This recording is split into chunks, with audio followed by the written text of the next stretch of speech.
All right, quick little live today.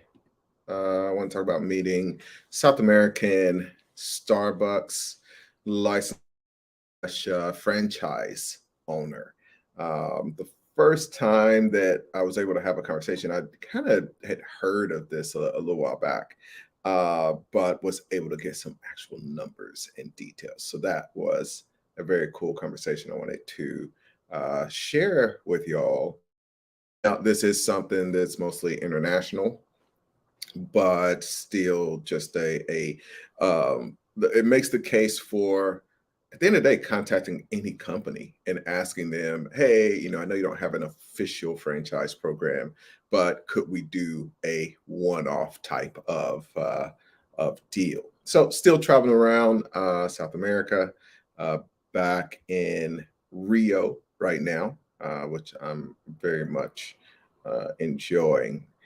All right. And feel free. I got a little bit of time. I know there were some questions on Brazil and general as we were wrapping up. So try to get your questions in early. That way I can be sure to get on. All right. So first of all, really cool announcement. I know a few of you reached out after that interview with Byron, and you're wondering how in the world do I get involved with this mobile home fund? Some cool opportunities coming up later this month.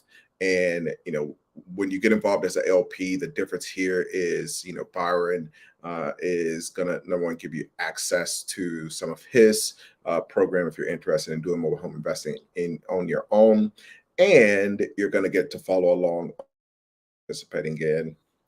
And this is going to be kind of a unique thing, but essentially, when we do deals, we're going to leave some space available for folks that just want to participate, particularly in that deal. So if you're an LP, you put in, 2,500, 5,000, if you're an accredited investor on that particular deal. But then we'll have that's obviously the minimum. But then we'll have some opportunities to participate alongside the fund in some of the mobile home deals that we're doing. And just so you can get an idea of the locations right now, we're looking at things in Arizona, we're looking at Texas. But it's going to be all over the country. And, Byron's just a man. He's got some amazing connections in the space, amazing deal flow in the space. So I'm excited. I'm an investor. I guess the other thing we didn't talk about is in this deal, it's still the same thing where buy are putting up half the money. So whatever we're investing in, we're putting in a big chunk ourselves. All right, we got a few folks in here. As you come in, say hello. Put any questions in the comment. Be sure to hit pretty please. These all this stuff is free. All I ask for is a little love. So let's talk about Starbucks. Starbucks, when you are probably overseas, in a lot of cases, when you see Starbucks, they've got local partners and is that to be frank, to that are running that particular business. So in a lot of cases, there are some Starbucks corporate owned units in these other countries, but they will partner with people. Now in the U.S., they'll have more of a licensing model. U.S., when you go into a hotel or just some of these random locations, like, oh, there's this little kiosk with a Starbucks. So even those can be, I'm sorry, I'm getting a little lag on the internet. Let me know if y'all can see this okay. But even in the US, you can be a licensee of Starbucks. And if one of the things that this guy was telling me is like, in some cases, we assume that Starbucks franchise or that Starbucks, well, first of all, most people will assume that it's just Starbucks. If they that little, unit that's inside of a hotel, or even if it's a whole kind of franchised location, they'll just assume that this is owned by Starbucks. But in a lot of cases, that isn't owned by Starbucks. And then so for some folks that assumed. I assumed that in the cases where I knew it was really a license, whether it was a full-on cafe or it was the kiosk model, I assumed that the hotel or you'll see it in office buildings, you'll see all of these different, and I assumed that, the people that owned the building or the people that owned the hotel did that deal with Starbucks. But I found out that it doesn't work that way. In some cases, that is the case. But in other cases, there are very entrepreneurial thinking and opportunity seeing people that the same way that you see a space for a vending machine, you can go to that building and you can say, "Hey, I see you've got this space here. There's nothing there. I'd love to put a vending machine there." And, sophisticated person will even do research to get the foot traffic, come up from that foot traffic number, what amount is going to be generated, and they'll base their numbers. So it could be, I'm going to pay you for this space rate.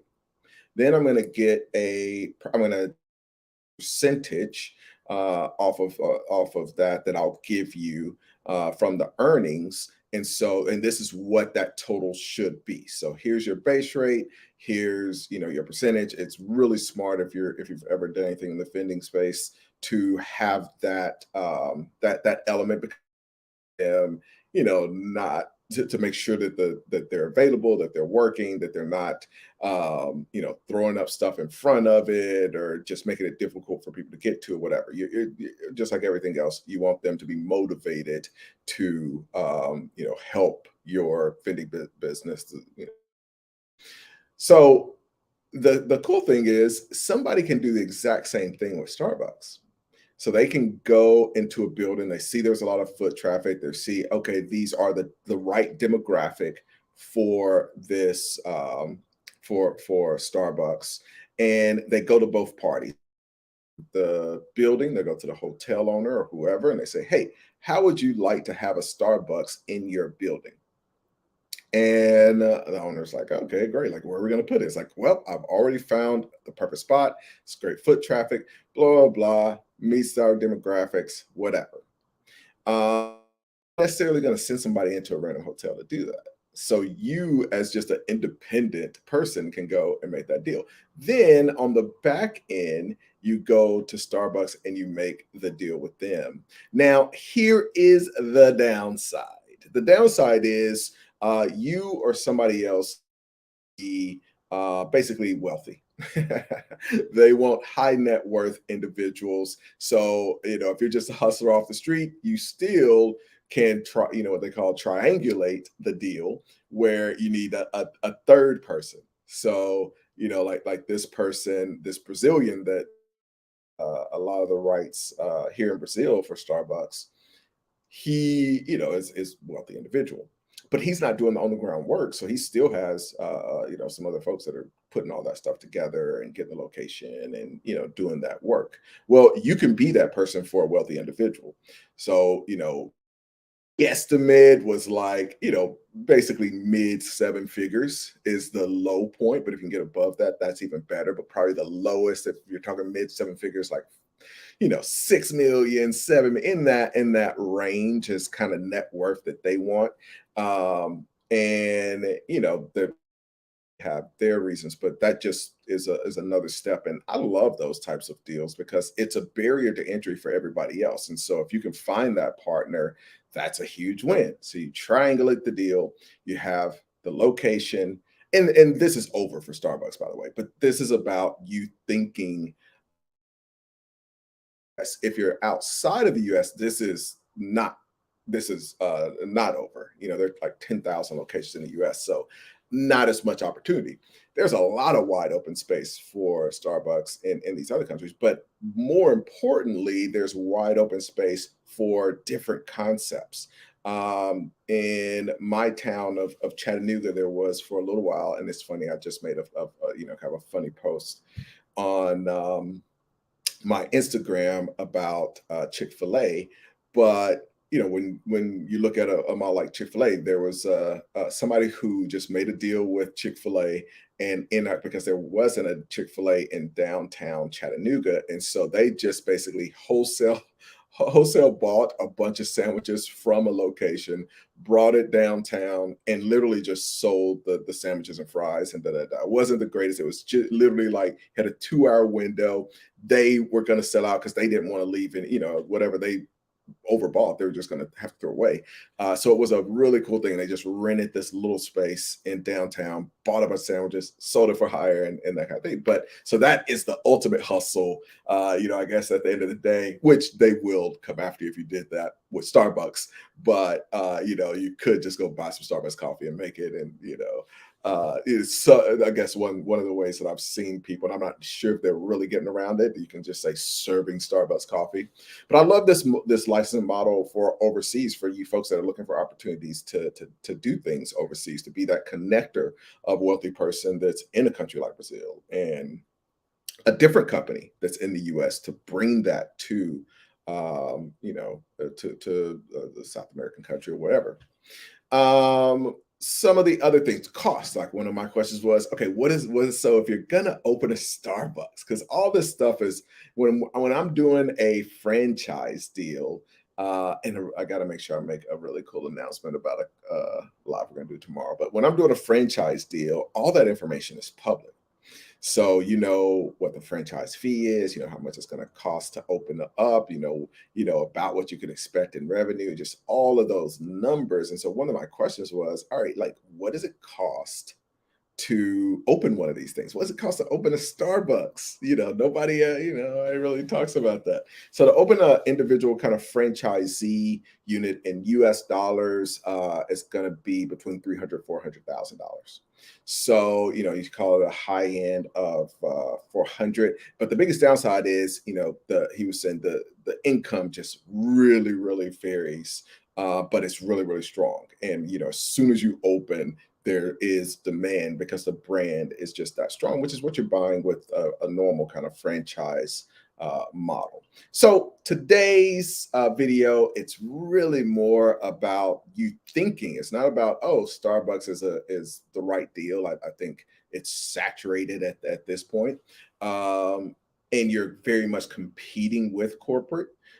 Because you don't get a lot of those rights that you would get if it was the traditional franchise or franchisee model. But it's just really cool to start thinking that way and realize that just every business you see is just blowing up.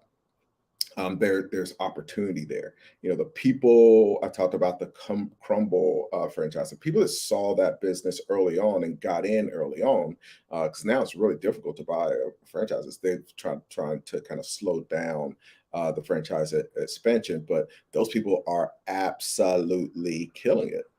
So if you can see whether it's a franchise model or just a traditional business model, there can be these types of opportunities to go in and negotiate. All right, hit me if you're interested in any of this stuff, ace@acechapman.com. Check out the website, acechapman.com. If you're not following me on Instagram, it's just guess what? At ace.chapman. Chat popped in. What's up? Says peace. What's up, Ace? I'm glad you caught alive as well. Thank y'all for popping in. Last announcement. This is important. Tomorrow, I think we're going to do it at 1 p.m. Eastern.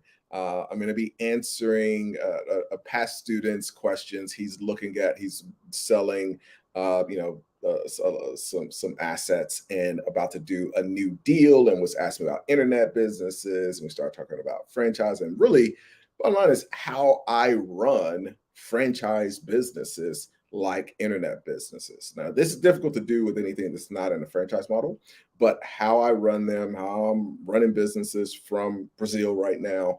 But looking at franchise, but then also filtering, because only certain business, you don't want to do this with certain businesses. So we're going to go live tomorrow. Bring your questions on how to run an offline franchise like a internet-based digital enterprise.